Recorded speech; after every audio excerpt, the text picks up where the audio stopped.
আল্লাহ রাব্বুল আলামিন আবু লাহাবকে শুধু সৌন্দর্যই দান করেছিলেন না, আবু লাহাবকে আল্লাহ রাব্বুল আলামিন বিশেষভাবে তিনটে নেয়ামত দান করছিলেন, যেগুলো দ্বারা সে অহংকার করত, রাসূলের মোকাবেলায় সে বড় বড় কথা কইত। একটা হইল সৌন্দর্য, সৌন্দর্যের কথা তো কইলাম, ওই অগ্নি লেলিহানের মতো লাল। আর দ্বিতীয়টা হইল আল্লাহ তাআলা তাকে প্রচুর অগাধ সম্পদ দান করেছিলেন, মাল দান করছিলেন, ধন সম্পত্তি দান করছিলেন।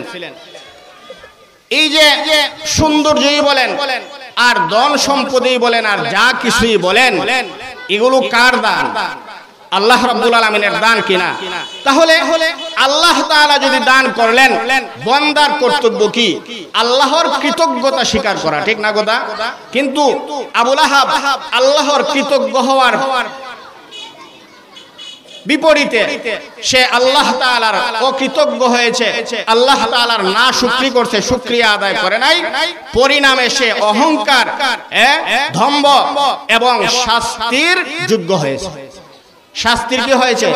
যোগ্য হয়েছে।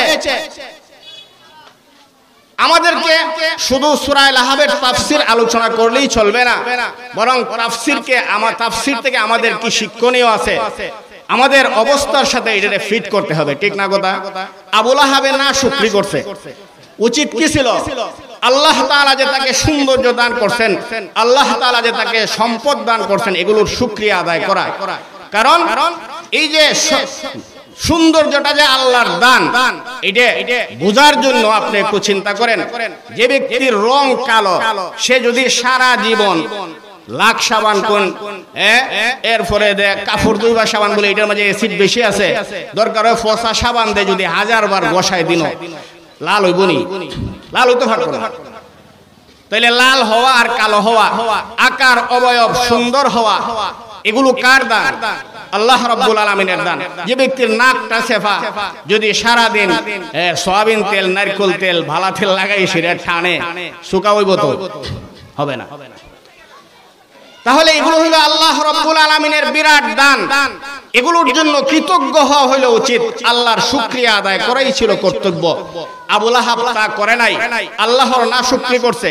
এগুলো পেয়ে আল্লাহর প্রতি ঈমান আনা তার কর্তব্য ছিল, আল্লাহর আনুগত্যে নিজেকে আত্মনিয়োগ করা তার উপর কর্তব্য ছিল, কিন্তু সে তা করে নাই।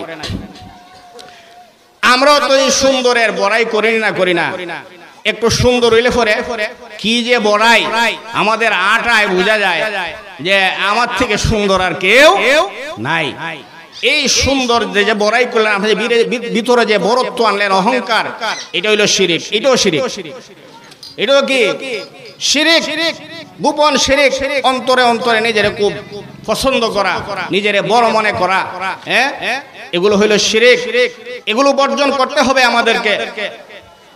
আর পুরুষের কথা বাদ দেন, পুরুষ তো আছে যারা যুবক, আরো সুন্দর করে সাজিয়ে উজিয়া, উদ্দেশ্য থাকে কি একলারে নেই ফটানি যায়, এহতলা মেয়েরে নি ফটানি যায়। এই ফটানিটা হালাল না হারাম? জায়েজ না না জায়েজ? না জায়েজ। তোমার আল্লাহ সুন্দর দিবেন, এই সুন্দরে তুমি সুন্দরের শুকরিয়া আদায় করো, আল্লাহর আনুগত্যে লাগো, এবং তোমার এই কথা বলা উচিত যে হে আল্লাহ, তুমি আমাকে যেভাবে সুন্দর আকার অবয়ব, আমার রং সুরতকে যেভাবে সুন্দর করছো, আমার চরিত্রটাকেও সেইভাবে সুন্দর করে দাও। আমরা আয়না দেখে পড়ি না, আল্লাহুম্মা হাসসানতা খালকি ফাহাসসিন খুলুকি? এটাই অর্থ। বাংলা যেটা কইছি দোয়ার আগে এটাই থাকে দোয়ার অর্থ।